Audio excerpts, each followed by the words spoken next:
Bonjour à tous. Savez-vous que la BCE a organisé la faillite souveraine de l'Europe? En effet, elle a entamé la restructuration des dettes souveraines excessives en zone euro. Vous avez demandé sûrement comment. C'est très simple, avec ses programmes de rachat de dettes souveraines, à savoir le LTRO, le SMP et l'OMT. Le but de notre vidéo est de vous présenter ce que sont ces trois acronymes. Tout d'abord, nous allons vous remettre dans le contexte de la crise souveraine. À cause de la crise de la dette souveraine, les banques européennes n'inspiraient plus confiance. Le marché obligataire leur était fermé alors qu'elles devaient lui rembourser près de 1 000 milliards d'euros avant 2015. Si la Banque centrale n'était pas intervenue, les institutions financières risquaient de couper tout crédit à la sphère privée, ménages et entreprises. Elles utiliseraient les liquidités ainsi dégagées pour payer leurs propres dettes. La crise se transmet alors à l'économie réelle, ce qu'on appelle le credit crunch, c'est-à-dire assèchement du crédit. Or, les pays en difficulté de la zone euro ne peuvent compter ni sur l'inflation, ni sur la dévaluation, puisqu'ils peuvent rester dans l'euro, ni sur la croissance. Il ne reste donc que le défaut, appelé aussi restructuration des dettes. Ainsi, Mario Draghi, arrivé à la tête de la BCE en 2011, instaura une politique non conventionnelle. Il ne suit plus les objectifs principaux de la BCE, à savoir limiter l'inflation dans la zone euro.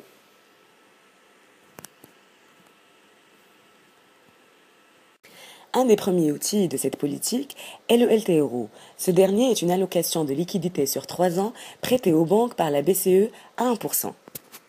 Deux LTRO ont été mis en œuvre. Le premier en date du 21 décembre 2011 pour un montant de 489 milliards d'euros à 523 banques. Le deuxième a été réalisé le 29 février 2012 pour 529 milliards d'euros prêtés à plus de 800 banques.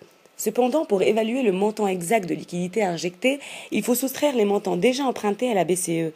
Ainsi, lors de la première opération, 192 milliards d'euros ont été effectivement prêtés. Et pour la deuxième, une augmentation de la masse monétaire de l'ordre de 300 milliards d'euros. Ce sont des estimations de Laurent Frosselet, analyste chez Barclays Capital Research, publiées le 24 février 2012. Ceci est la parfaite illustration du keynésianisme monétaire. L'illusion keynésienne consiste à doper la croissance en créant un pouvoir d'achat artificiel né non pas d'une activité productive justifiée par un marché, mais de l'émission de monnaie. Or, l'émission de monnaie, sans contrepartie, crée de l'inflation. Ces opérations ont eu pour effet d'augmenter l'ensemble des prix des actifs risqués en Europe.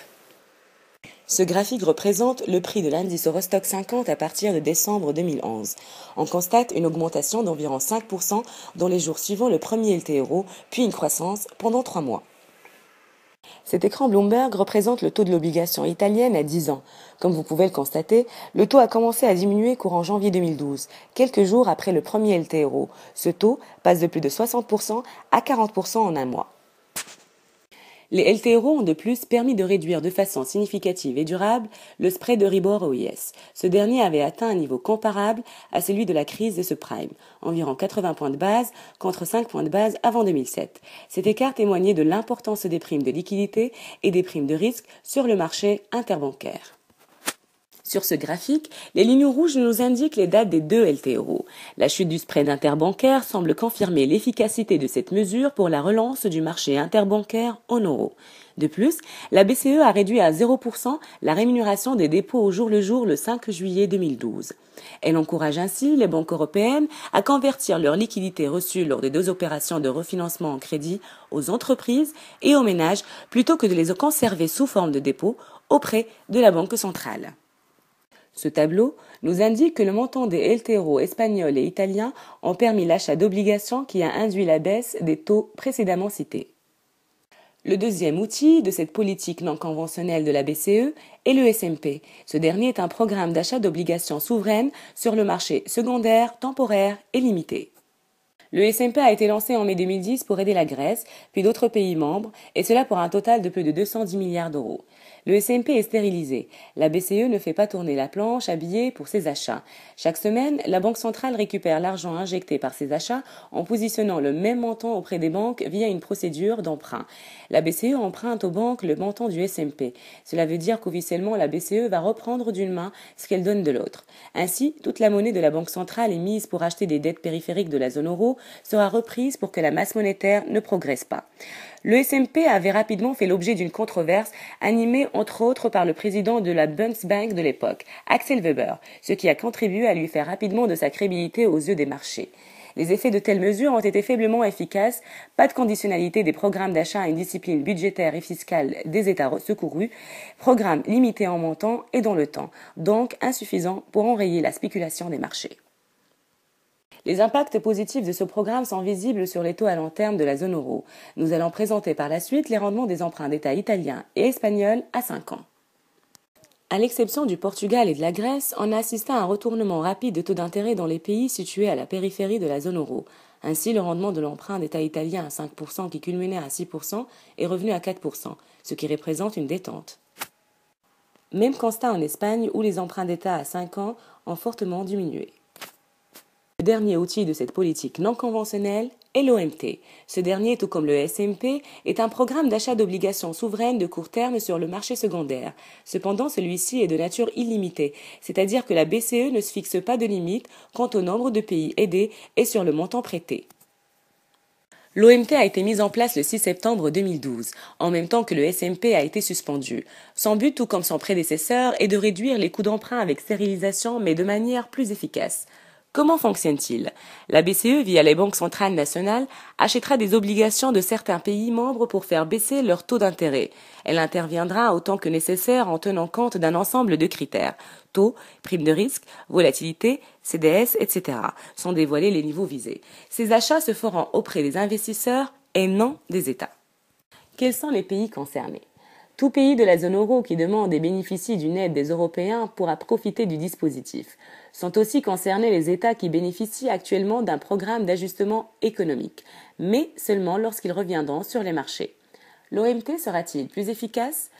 L'aide de la BCE est conditionnelle. L'intervention du Fonds européen de la stabilité financière et du mécanisme européen de stabilité financière constitue un préalable. L'Espagne est très probablement insolvable. Son immense bulle immobilière n'est pas encore purgée. Ses banques sont au bord de la faillite, le taux de chômage est à 25% et la dette publique va bientôt atteindre les 100% du PIB, sachant que l'Espagne ne peut ni utiliser l'inflation pour réduire ses dettes, ni dévaluer pour retrouver de la croissance. Elle doit au contraire réduire ses coûts et son PIB pour restaurer sa compétitivité. Le défaut et la restructuration de sa dette souveraine sont inéluctables. De toute évidence, l'objectif de la BCE est d'exercer une pression à la baisse sur les taux auxquels les États concernés peuvent espérer se refinancer. Il s'agit non seulement de faire baisser la pression sur leurs comptes publics, mais aussi d'améliorer les conditions d'emprunt des entreprises et des ménages qui dépendent d'eux. En 4 ans, le bilan de la Banque centrale européenne s'est accru de près de 2 700 milliards d'euros pour atteindre 3 100 milliards d'euros en juin 2012. Explosion considérable de la base monétaire pour un résultat désespérant si l'on en juge par le niveau des primes de risque persistantes sur les emprunts d'État des pays périphériques de la zone euro. Le niveau d'endettement de la BCE correspond à celui de Lehman Brothers avec son explosion. Et pourtant, la BCE ne fera pas faillite. Elle a derrière elle les contribuables européens qui devront, si la situation se tendait, injecter des fonds propres dans la BCE pour assurer sa survie. C'est donc sur les budgets européens que repose le risque ultime de la BCE, tout comme des autres institutions financières européennes. Mais il n'y a pas que la taille du bilan, il y a aussi la qualité des sûretés déposées par les banques. Pour permettre une intervention plus importante de la BCE, il a fallu admettre en gage des titres qui n'atteignaient pas le niveau de qualité que l'on attend des banques centrales.